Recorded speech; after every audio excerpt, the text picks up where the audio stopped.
Imagine opening your mailbox and finding a letter written by someone who knows your darkest secret.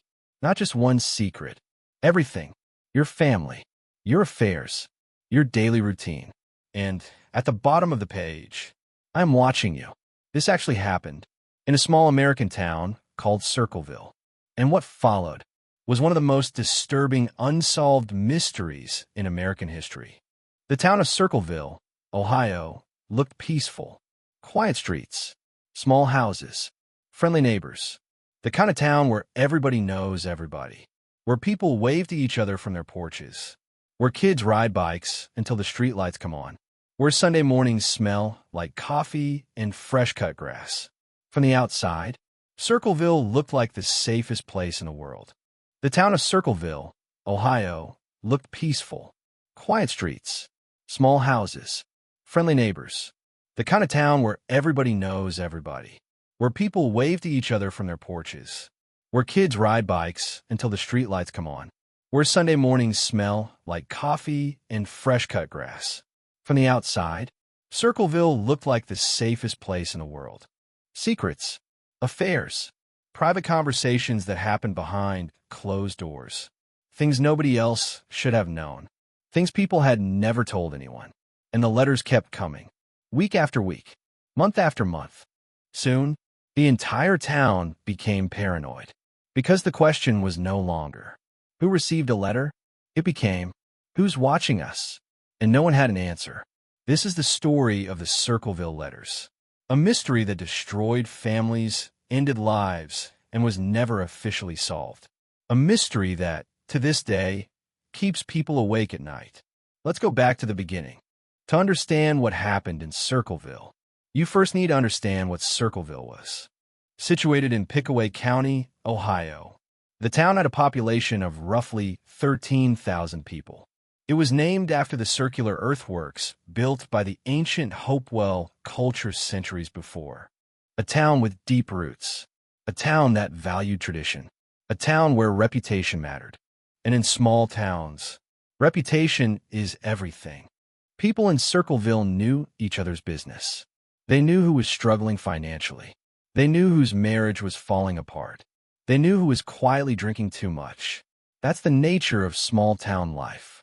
But usually, those secrets stayed between neighbors. Whispered over fences. Shared at church functions. Never put into writing.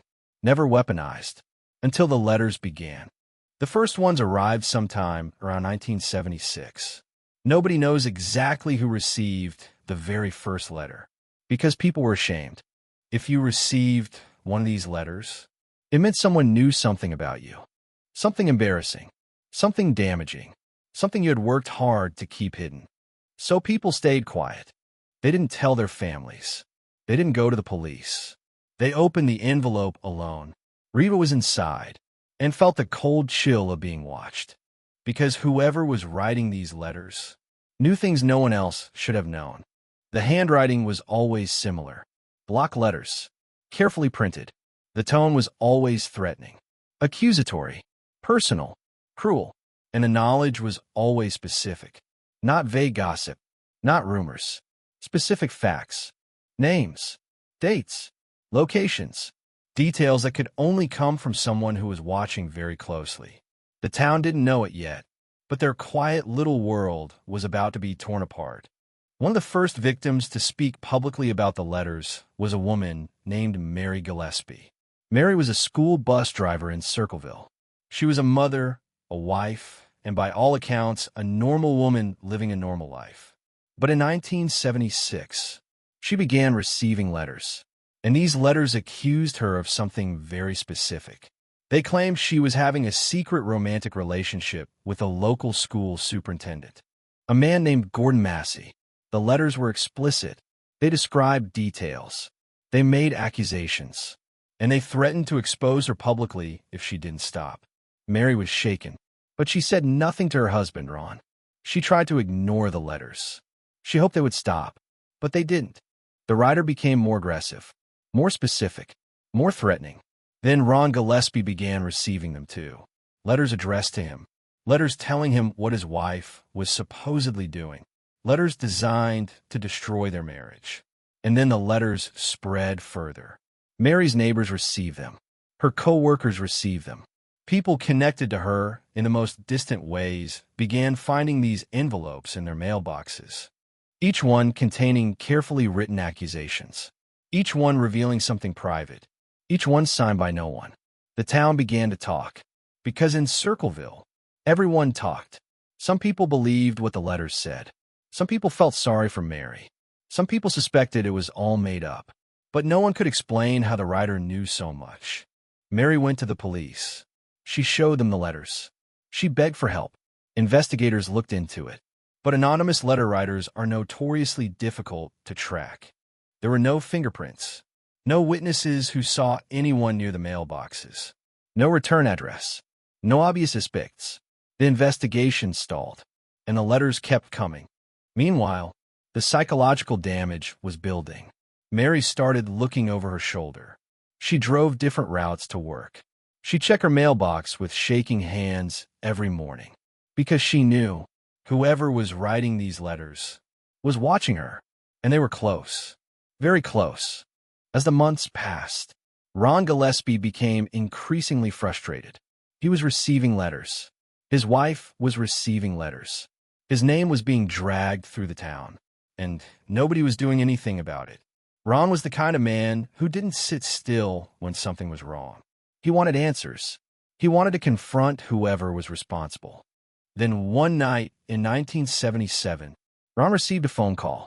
Nobody knows exactly what was said on that call. The conversation has never been fully reconstructed, but witnesses who were nearby said Ron's behavior changed immediately after hanging up. He became furious. His face went pale. He said very little. He grabbed his gun, walked out the door, jumped into his truck, and drove off into the night. Hours later, Ron Gillespie was dead. His truck had crashed into a tree. Officials ruled an accident. They said the gun he was carrying had discharged accidentally during the crash. Case closed. But the people of Circleville weren't convinced, because the timing was too perfect. A man investigating the letters, a mysterious phone call, a crash in the night.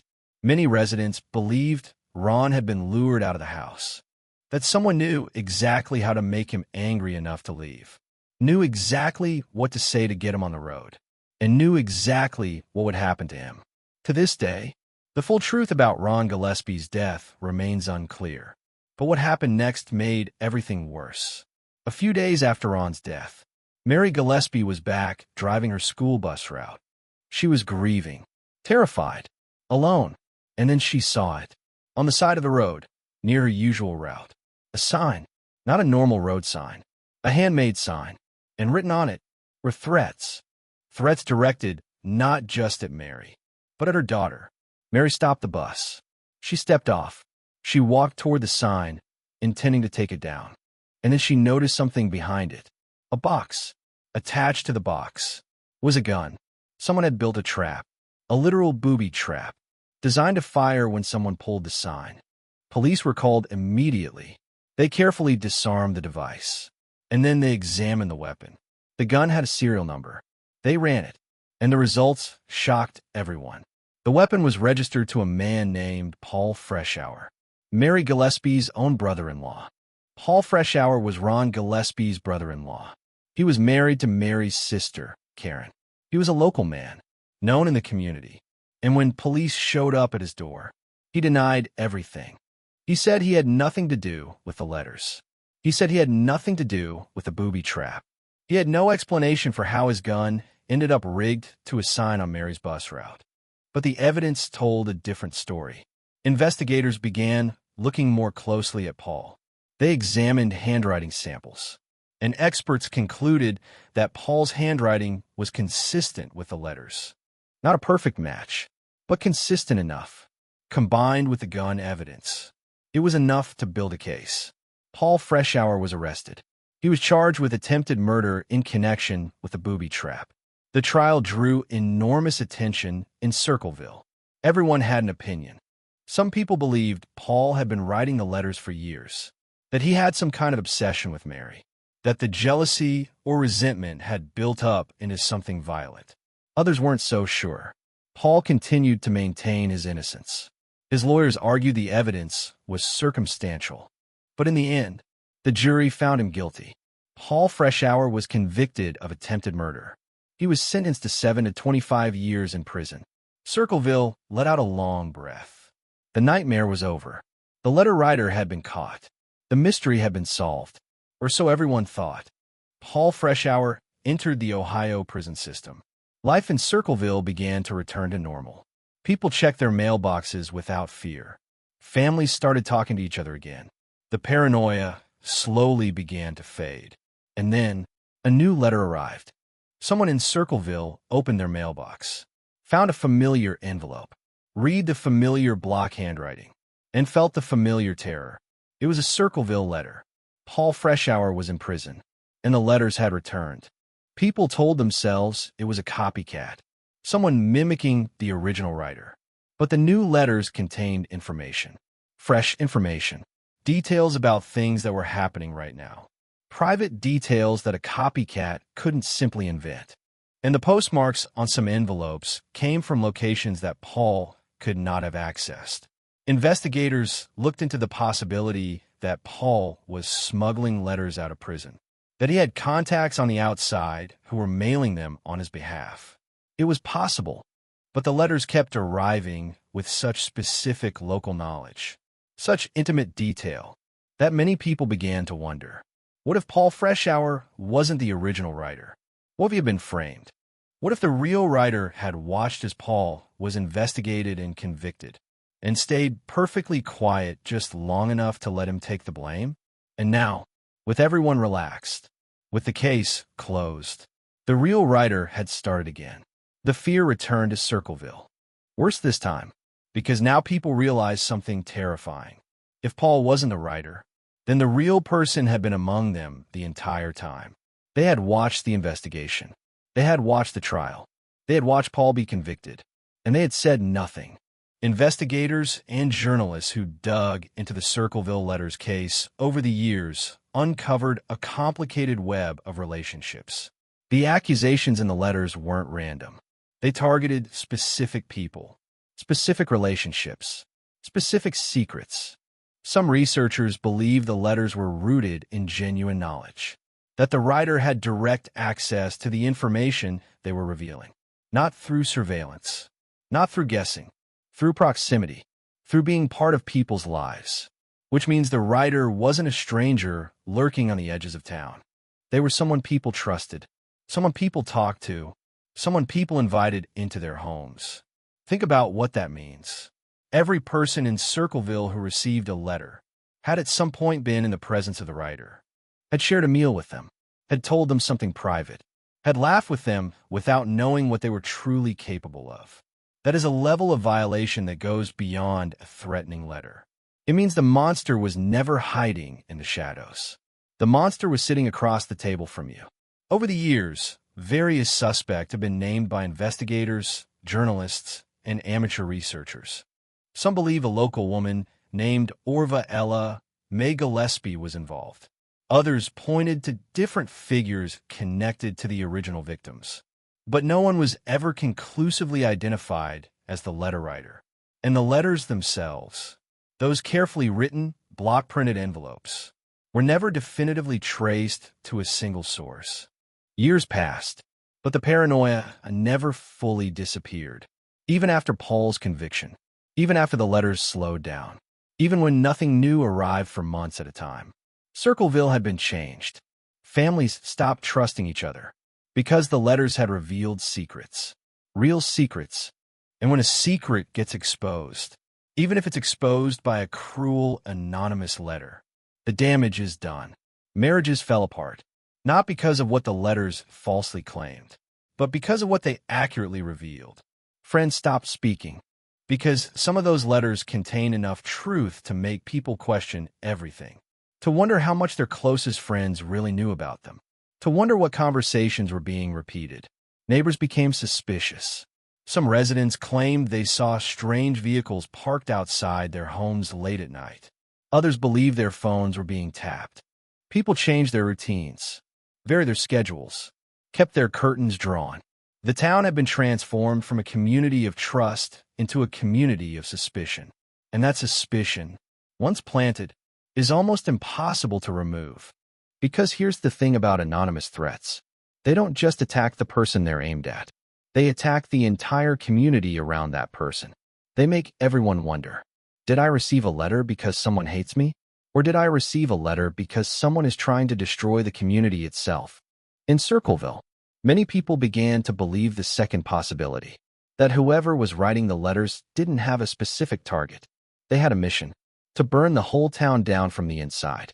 And by the time people realized it, the fire was already well underway. Multiple investigations were conducted into the Circleville letters over the years. Local police, state investigators, private researchers, journalists from newspapers and television stations. All of them ran into the same walls. The letters were carefully prepared. Whoever wrote them understood, at least instinctively, how to avoid leaving evidence. The envelopes were handled carefully. The postmarks came from different locations. The paper was generic. The handwriting was disguised to varying degrees. Forensic analysis was conducted on multiple letters. Handwriting experts testified at Paul Freshour's trial. But handwriting analysis, particularly from that era, is not an exact science. It is subject to interpretation, subject to bias, subject to error, and the fact that letters continued after Paul's conviction threw doubt on everything.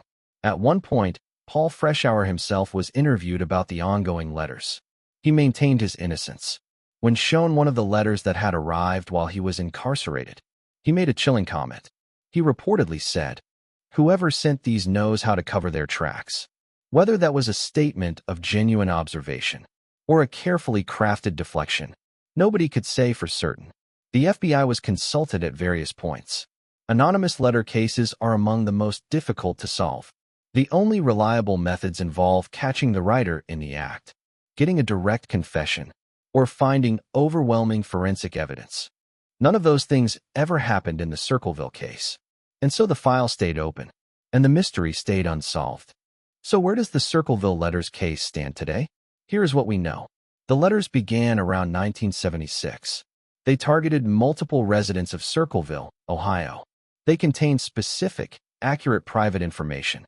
Ron Gillespie died under suspicious circumstances in 1977. A booby trap was set on Mary Gillespie's bus route. The trap was connected to a gun registered to Paul Freshour. Paul was convicted of attempted murder. Letters continued arriving after his conviction. No one was ever conclusively identified as the author of all the letters. Here is what we don't know. We don't know who wrote the original letters. We don't know how they obtained such specific private information. We don't know whether Ron Gillespie's death was an accident or something more sinister. We don't know whether Paul Freshour was the true writer, a partial contributor, or an innocent man framed by the real author.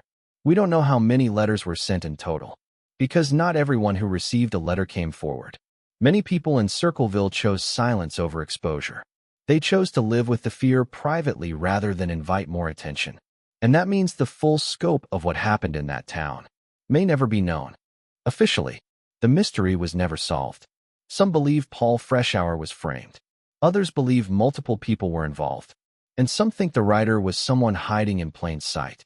Inside the town itself, a person who attended the same church as their victims, who waved to them at the grocery store, who shook their hand at community events, who went home at night, sat down at a desk, and wrote the next letter. Carefully, deliberately, with full knowledge of the damage it would cause. But perhaps the most disturbing part of this entire story is this. The letters revealed truths that nobody should have known. Which means one thing. For years, someone in Circleville was always watching. They were watching when you argued with your spouse. They were watching when you made a mistake. They were watching when you thought you were completely alone. And maybe they still are. The Circleville letters were never stopped. They were only silence for a while. If you made it to the end of this story, thank you for watching. The Circleville case is one of those mysteries that gets under your skin, because it's not about monsters in the dark. It's about someone who lived among ordinary people and chose to destroy them, one letter at a time. Subscribe to Dark Lens for more real unsolved mysteries and disturbing true cases every week. And tell me in the comments, who do you think wrote the letters? Was it Paul Freshour? Was he framed? Or is the real writer still out there? Let me know what you think.